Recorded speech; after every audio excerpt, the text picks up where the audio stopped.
Good morning. Welcome to this topic. It is entitled The Uses of Metals in Africa. In this topic, we'll learn about how different metals were used in Africa. Then there are objectives of this topic. By the end of this topic, you should be able to identify different types of metals and explain how they were used.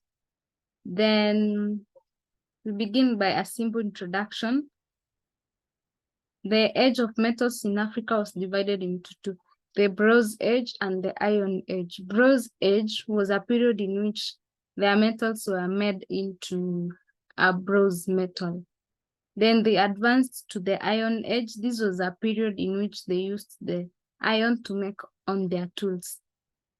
Man moved from Stone Age to Age of Metals because of the following advantages. So initially, before man came to Bronze and Iron Age, he first used the Stone Age.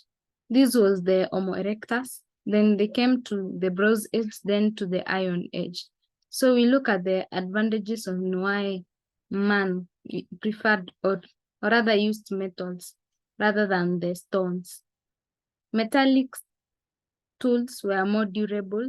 They could not break easily as compared to stones. When a stone could be thrown far away, it could easily break.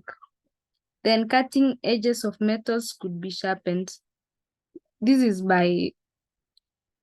done when one goes and sharpens a metal, because sharpening a metal is easier, but you can't sharpen a stone. Malleable metals could be heated and reworked into different usable designs when the need arose. Yeah, the metal could be changed into a design in which they wanted. Then metals are not prone to waste. Broken pieces can be smelted and reworked into useful items. For example, broken spear into an arrow.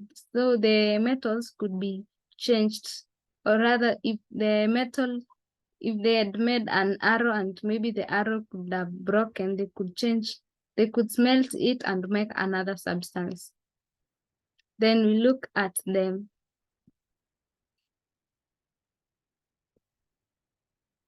Bronze is a metal.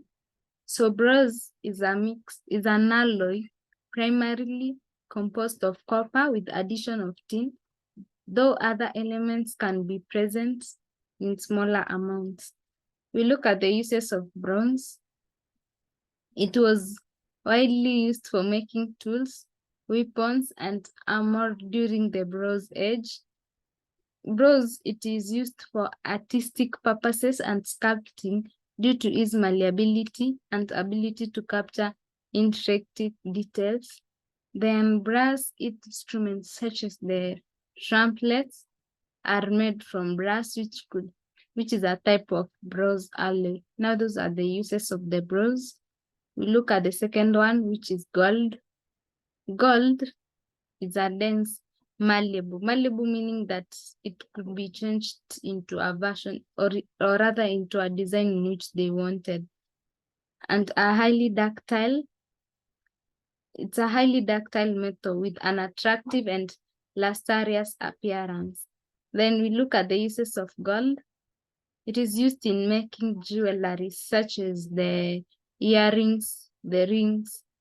Then it is used in making coins, such as some coins are made of iron. Then gold is an excellent conductor of electricity. So gold is a substance, it conducts electricity. Then we look at the third one, that's copper. Copper is a conductive and corrosive resistant metal with reddish brown color. So we look at the uses of copper. It is used for electrical wiring due to its electrical conductivity. So copper conducts both electricity and it ends its use also in cooking, because it conducts it. It is used in making substances such as sulfurious, which can be used in cooking because it conducts it. Then copper pipes and fittings are widely used in plumbing systems because of their corrosion resistance and durability. So copper pipes, they don't easily corrode, hence can be used, hence they are used in plumbing. Then copper is used in production of high quality cookware due to its excellent heat conductivity. Then copper is used in roofing, cladding, and architectural details due to its attractive appearance and corrosion resistance. So it can be used in creating mabatis because it doesn't easily corrode. We check on the fourth one, the iron now. Iron, there was an age by the name Iron Age. It was the third one after the first we said was the Stone Age. We went to the Bronze Age. Now the Iron Age. Look at the iron when people used tools made of iron. Iron is a strong, durable, and widely available. It's often alloyed with other elements to improve its properties. Then we look at ways in which iron spread into Africa, or how iron tools came to Africa. The first one, through wars. For example, the Egyptian war versus the Assyrians. The Assyrians forced the Egyptians to learn to use metals from meteorite to make their strong weapons. So during that war, they could see weapons which are made with iron. This led to Egyptians having more knowledge on iron tools, leading them to creating iron tools, or rather iron weapons, which they could be used in fighting. And they were better than their stones or even bronze items. We look at the second one, the trade.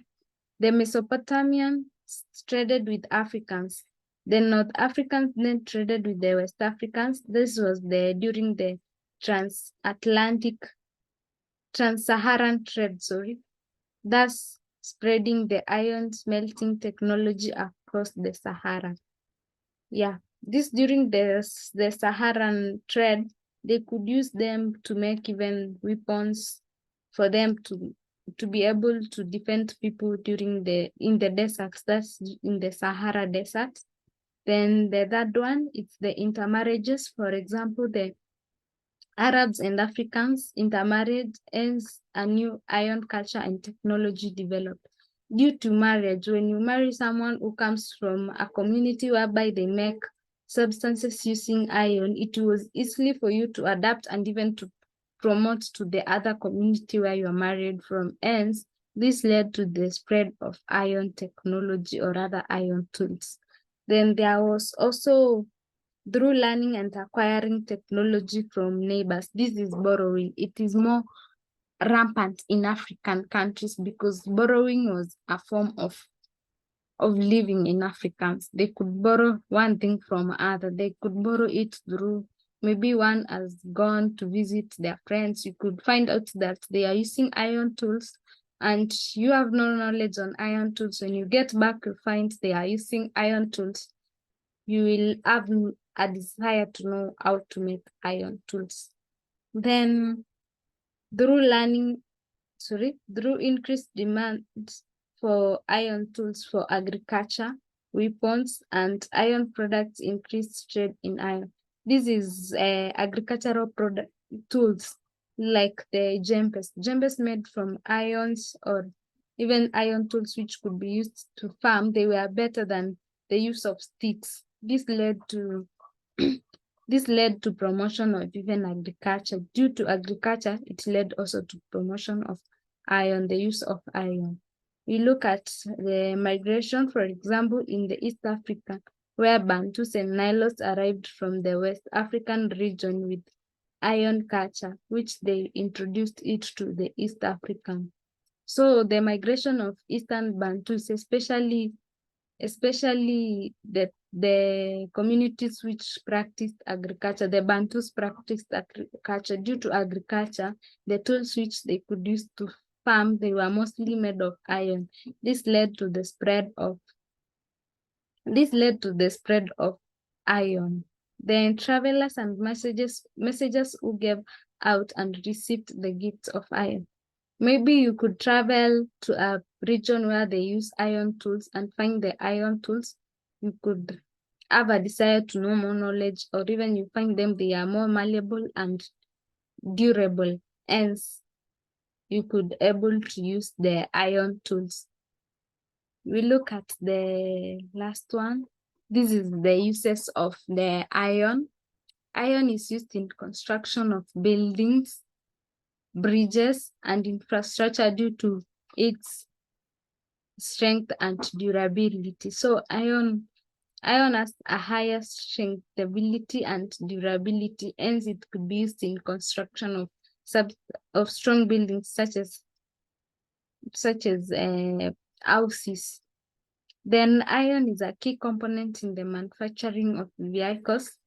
For example, the cars, the trains, these are the rails now. Then even the rails and even ships. Then we look at iron and steel. An iron carbon alloy is used in production of a wide range of machinery and equipment. They are used in production of a higher range of machinery and equipment. This because they were strong, they were more ductile, they were malleable, hence they could be used in production of a wide range machineries. Then the last one, iron and steel are used to make tools from the hand tools like hammers, wrenches, and industrial machinery. They could be used because they were more malleable and ductile. They could be used in making tools. That's the end of the class.